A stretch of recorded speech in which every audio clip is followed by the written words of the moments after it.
오늘 이야기꾼이 들려드릴 이야기는 세상 가장 통쾌한 복수극입니다. 모든 친척들 앞에서 시어머니가 저를 쓸모없는 년이라 부르며 모욕을 준 것이 오늘로 꼭 10번째였습니다. 저는 조용히 이혼 서류를 내밀었죠. 그리고 바로 그날 밤 구시 뉴스에 제가 등장했습니다.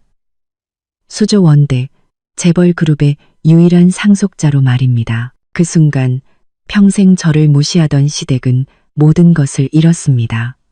이야기꾼, 지금 시작합니다. 우리 김씨 집안은 대체 무슨 업보를 지었길래 너 같은 쓸모없는 걸 며느리로 들여서. 시어머니 최순자 여사의 날카롭고 악독한 목소리가 녹슨 톱처럼 시끄러운 거실 안에서 제 고막을 계속해서 헤집어 놓았습니다. 화기애애해야 할 가족 모임의 분위기는 순식간에 박살이 났죠. 오늘은 시아버지 김영철 씨의 환갑 잔칫날이었습니다. 집안은 온갖 친척들로 가득 차 있었고 북적이는 사람들 틈으로 상다리가 부러져라 차려진 진수성찬이 보였습니다. 공기 중에는 갈비찜 익는 냄새와 사람들의 가식적인 안부 인사가 뒤섞여 떠다녔죠.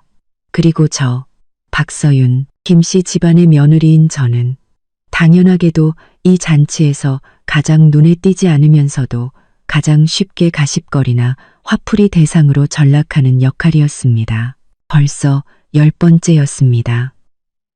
시어머니가 다른 친척들이 있는 공개적인 자리에서 쓸모없는 것들이라는 말로 저를 규정한 것이 말입니다. 앞선 9번은 그냥 참았습니다.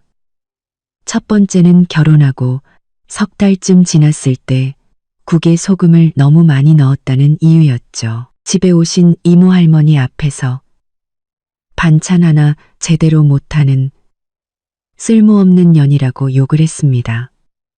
두 번째는 결혼 1주년 때였습니다. 제가 아르바이트에서 번 돈으로 남편 김진우에게 넥타이를 사줬다는 이유였죠. 시어머니가 눈독 들이던 금팔찌를 사주지 않았다고 가족 식사 자리에서 젓가락을 집어던지며 돈 몇 푼 벌지도 못하면서 헛돈이나 쓰는 속셈이 글러먹은 쓸모없는 것이라고 했습니다. 세 번째, 네 번째, 그리고 오늘 10번째까지 이유는 정말 사소했습니다. 그저 제가 국그릇을 식탁에 올리다가 손이 미끄러져 국물 몇 방울이 새로 산 식탁보에 튀었기 때문입니다. 네, 인정합니다. 어쩌면 완전히 손이 미끄러진 건 아니었을지도 모릅니다. 시어머니가 N번째로 친척들에게 자기 아들이 얼마나 잘났는지 자랑하고 저에 대해서는 애도 못 낳고 내세울 친정도 없는 애라는 식으로 깎아내리는 말을 들었을 때 제 손가락이 통제 불능으로 떨렸던 건 사실이니까요. 어머니, 국물 몇 방울 튄 거 가지고 뭘 그러세요. 닦으면 되잖아요. 제 남편 김진우는 상석 옆에 앉아 눈꺼풀 하나 까딱하지 않고 툭 내뱉었습니다. 그리고는 다시 스마트폰으로 고개를 숙였죠. 그의 관심은 영원히 그 빛나는 액정 위에 있거나 아니면 어떤 여사친과 뜨거운 대화를 나누는 데 있는 것 같았습니다. 전 똑똑히 봤습니다. 그의 휴대폰 메신저에 가득한 수상한 대화 기록들을요. 제가 그에 대해 따져 물으면 그는 늘 신경질적으로 의부증이냐, 쓸데없는 생각 좀 그만해라, 돈도 못 버는 주제에 의심만 많다고 쏘아붙일 뿐이었습니다. 닦아? 말이 쉽지. 최순자 여사는 마치 불붙은 폭죽처럼 터져나왔습니다. 목소리가 한 톤 더 높아졌죠. 이거 오늘을 위해서 내가 특별히 산 실크 식탁보야. 100만 원도 넘는 거라고. 근데 이 돈만 축내는 년이 다 망쳐놨잖아. 진우야, 네가 데려온 마누라 좀 봐라. 얘가 우리 집에 들어온 뒤로 뭐 하나 제대로 된 게 있어? 내 아버지 공장은 해마다 매출이 떨어지고 너도 회사에서 맨날 그 모양 그 꼴이고 다 이해군 덩어리 때문이야. 맨날 죽상이나 하고 있으니 재수가 붙겠냐고. 애 하나 못 낳는 쓸모없는 년.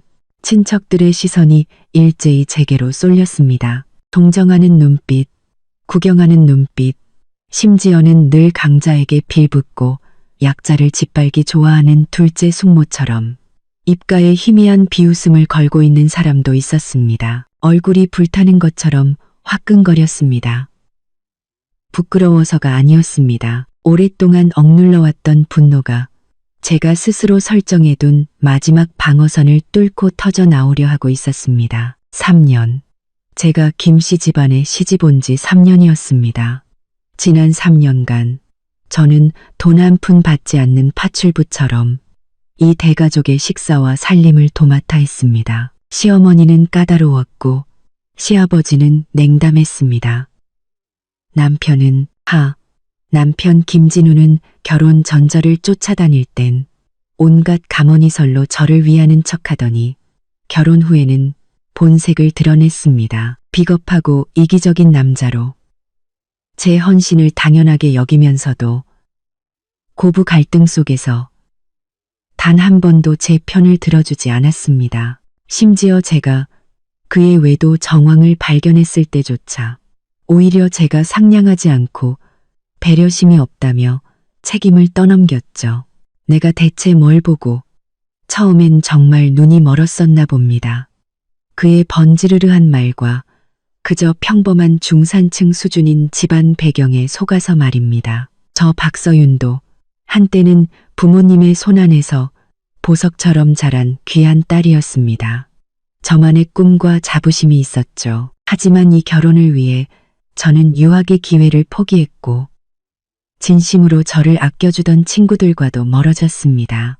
심지어 저에게 생명과 힘을 준 진짜 가족과 거의 의절할 뻔했습니다. 네, 의절. 김진우를 제외하고는 아무도 저의 진짜 집안 배경을 모릅니다.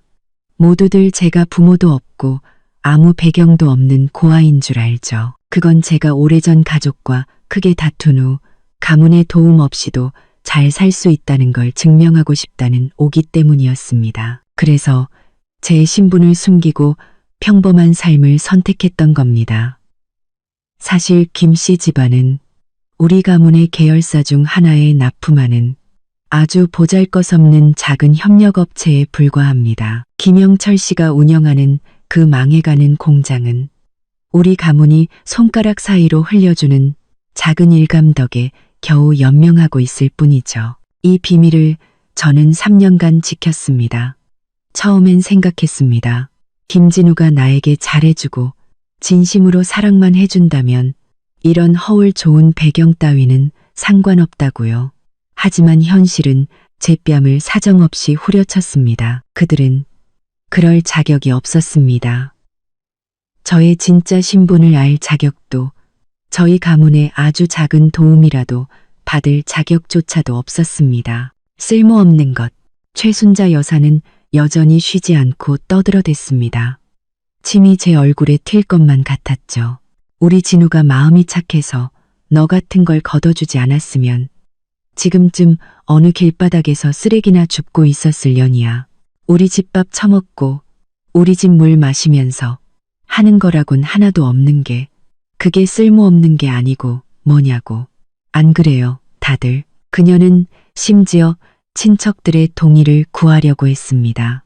몇몇 친척들은 어색하게 고개를 숙이거나 술을 마시거나 음식을 먹는 척했죠. 김진우는 마침내 스마트폰을 내려놓고 미간을 찌푸렸습니다. 어머니가 좀 심하다고 생각한 모양이었지만 그의 입에서 나온 말은 이것이었습니다. 엄마, 그만 좀 해. 사람들도 많은데. 그의 말투에는 저를 감싸주려는 의도는 조금도 없었습니다. 그저 창피하다는 짜증뿐이었죠. 됐어. 이제 정말 됐어. 이 10번째 쓸모없는 것이라는 말은 제 마음속 모든 미련과 이 결혼에 대한 헛된 환상을 짓밟는 마지막 지푸라기였습니다. 동시에